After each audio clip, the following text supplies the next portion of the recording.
This is your friendly neighborhood spoiler warning! If you haven't seen the finale yet, hit pause on this video and come back once you've watched it.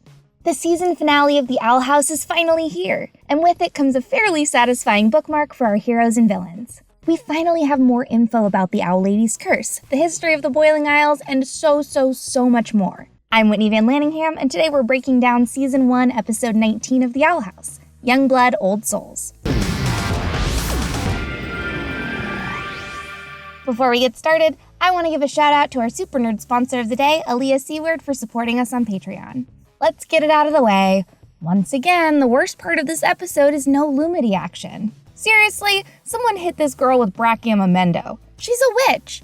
And I know she has a healing glyph on the bottom of her cast, and I know it's only been 2 episodes since she broke her leg, but I was really surprised that she wasn't in this episode that much. I needed my Lumity fix before the seasonal hiatus, dang it! Also, let's hit the hidden mystery code early this week since it was shown in the teaser for the episode. Like most of us have started to guess, the final code is blood, meaning the full Season 1 hidden message reads, 2 witches torn apart, now alone, 2 hearts of stone, a curse of feathers and mud, a betrayal of blood. Shout out to the masterminds on r/Owlhouse Mystery for diligently updating the master post each week. Y'all are so quick that I never even got a chance to decode these messages myself. I admire all that hard work and passion. Since the mystery code is on King's history book, let's jump straight in there and look at the lore dump that provided.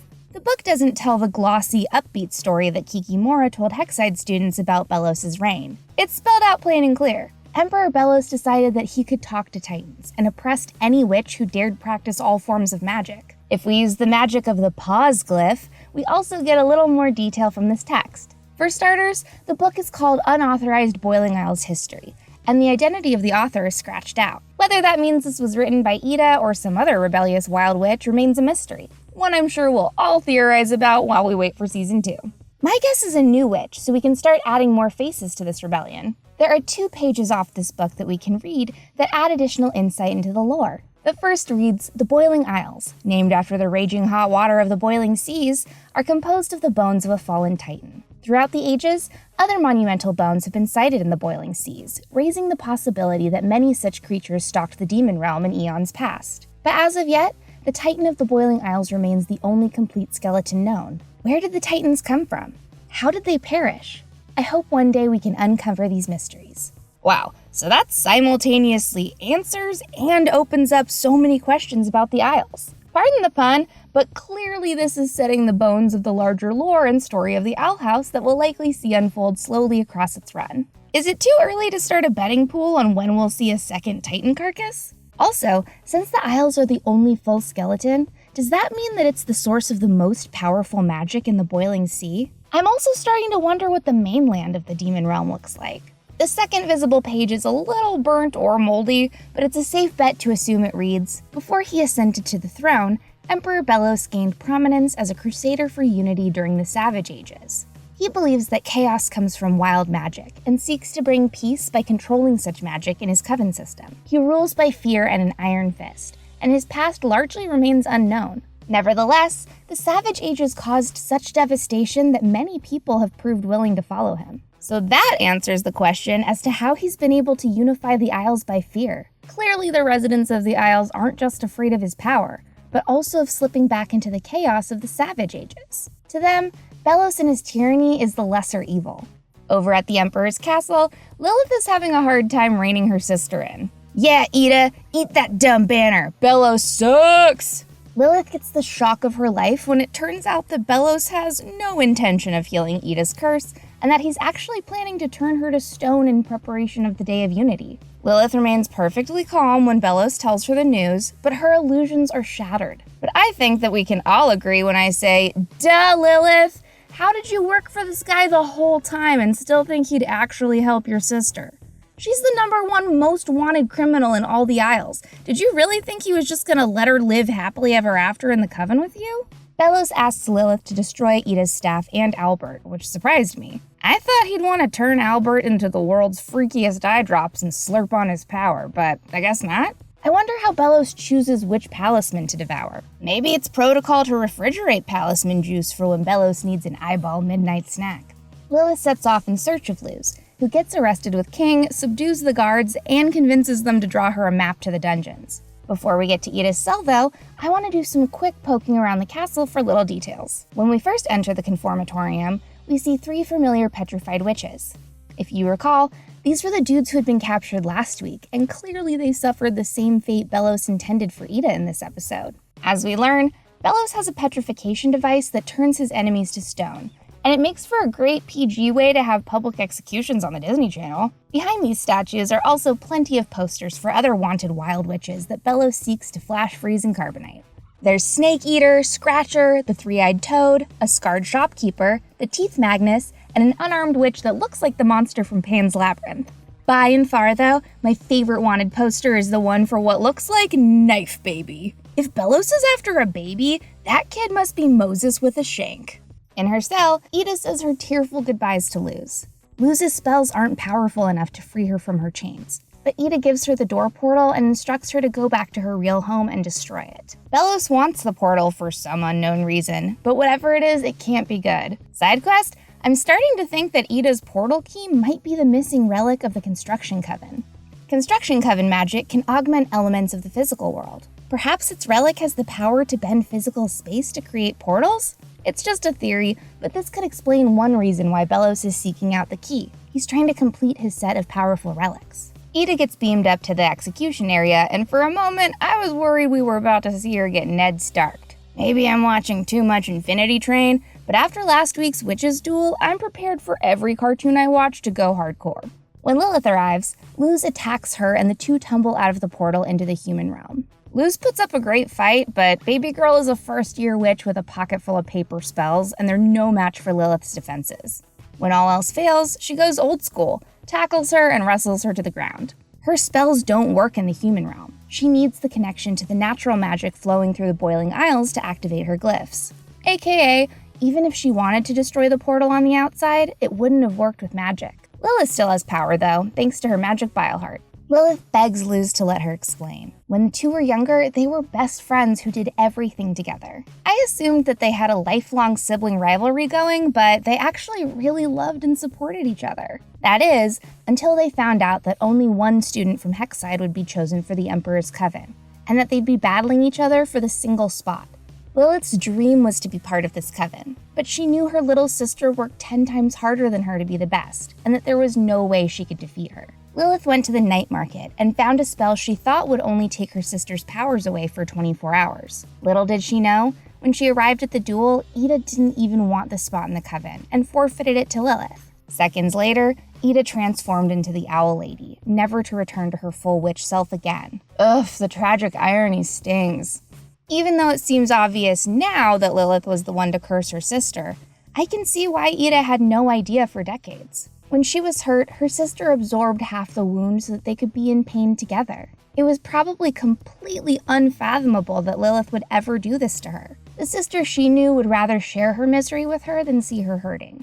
Lilith has been trying to recruit Ida to the Emperor's Coven ever since to assuage her guilt. After all, Ida was literally just gonna let her have the spot because she knew how important it was to her. Her hunting Ida down was her way of trying to make things right. She thought that if only she could get her sister into the coven with her, she could heal the curse and the two of them could pick up where they left off, doing magic side by side. Not only would she be able to return the favor and get her sister into the most powerful, desirable coven, but she'd also get their relationship back.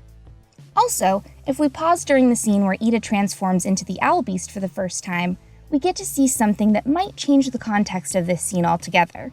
Behind Lilith in the stands are two Abomination track witches. Yeah, you're thinking what I'm thinking. Those are the Blights, Amity's parents.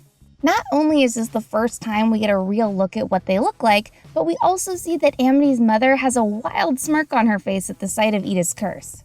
Call me crazy, but I'm starting to think that she played a role in influencing Lilith into cursing her sister, or worse, she tampered with the curse to make it permanent. Right now, her motives are unclear, but I think this adds some weight to the prevailing theory that Ida's mystery friend in Wing It Like Witches is Amity's mother. When I first had access to this screen grab, it was in lower quality, so I couldn't see the peak of green hair. But now, I'm on board with the rest of you that this is likely Mrs. Blight, although I do love the theory that it could be Azura. Also, I think it's kind of funny that Amity's brown hair comes from Edward Sullen over here. I'm excited to see that dry and depressed energy on screen next season. Those two aren't the only parents we meet this week. There's also Gus's dad, Perry Porter, who's a reporter for the news station BBN HXN. No clue as to what those acronyms stand for, but my guess is that the first one is for Bonesboro News. To convince Luz that she can trust her, Lilith gives her Ida's staff and asks her to help save her sister. Luz is like, hell yeah, I'll help you save her. But when it's time to go back through the portal, she lingers a moment, feeling what it's like to be back home for the first time in months. I think a part of her realized that this might be the last time for a long time that she'd be able to return. The portal must be kept away from Belos at all costs, even if that means trapping Luz inside the Isles away from her mother. Lilith's plan is to give Luz the opportunity to rescue Ida, but stay behind in the Emperor's Coven to make changes from the inside. While it would have been cool to see Lilith as a double agent next season, it turns out that Belos is hiding in the dark eavesdropping. He captures King and Lilith and throws them in a cage with Ida to be turned to stone. As Perry announces that the second in command of the Coven has just been sentenced to a life of permanent gargoylehood, Gus and Willow realize that they have to do something. If Belos is turning on his inner circle, it can't be good for the regular witches under his oppressive rule. Gus begs his dad to stop the broadcast, and Willow addresses the crowd, citing the unfairness of Ida's punishment. Luckily, everyone else in the audience agrees. Turns out everyone has a positive memory of a time Ida helped them, and they begin chanting for her release. Even Principal Bump gives her credit for inspiring him to love teaching again. I mean, it was only because she finally left school and stopped making his life a nightmare, but the thought is there. We also hilariously meet Ida's potion dealer and see the five-eyed monster she helped free from jail.